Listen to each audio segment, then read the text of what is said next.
சப்பாத்தி கள்ளிப்பழம் என்னதான் ஆச்சுங்க்கா, எத்தனை தடவை மெசேஜ் பண்ணுறோம், ஒரு தடவையாவது அனுப்புகிறீங்களாங்க்கா அப்படி சொல்லி நீங்கள் கேட்கும்போது எனக்கே ரொம்ப கஷ்டமாக இருக்குது. இவ்வளோ டைம் கேட்குறாங்க, ஆனால் நம்மளுக்கு பழம் கிடைக்கலையே அப்படின்னு சொல்லிட்டு எல்லாமே காய் பிஞ்சுமா இருக்குது. இப்போ உங்களுக்கு பார்க்கும்போதே தெரியும். ஸோ எல்லாமே பிஞ்சாக இருக்குது. நீங்கள் சாப்பிட்ற ஸ்டேஜ் ஒரு செங்காயாக இருந்தால் கூட பரவாயில்ல, இந்த பாக்ஸில் இருக்குது பாருங்கள், இந்த அளவுக்கு செங்காயாக இருந்தால் கூட பரவாயில்ல, நம்ம பறித்து அனுப்பலாம். ஸோ எல்லாமே பிஞ்சும் காயுமா இருக்குது. ஸோ கொஞ்சம் வெயிட் பண்ணுங்கள், கண்டிப்பாக எல்லாத்துக்கும் அனுப்புகிறேன்.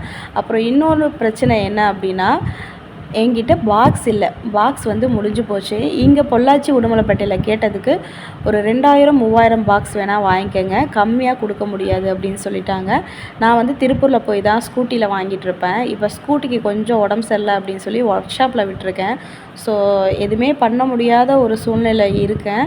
அதனால தான் கொஞ்சம் டிலே ஆகுது. கண்டிப்பாக ஒரு 1 வீக் ஆகட்டும், எல்லாத்துக்கும் கொஞ்சம் கொஞ்சமாக அனுப்புகிறேன். சரிங்களா?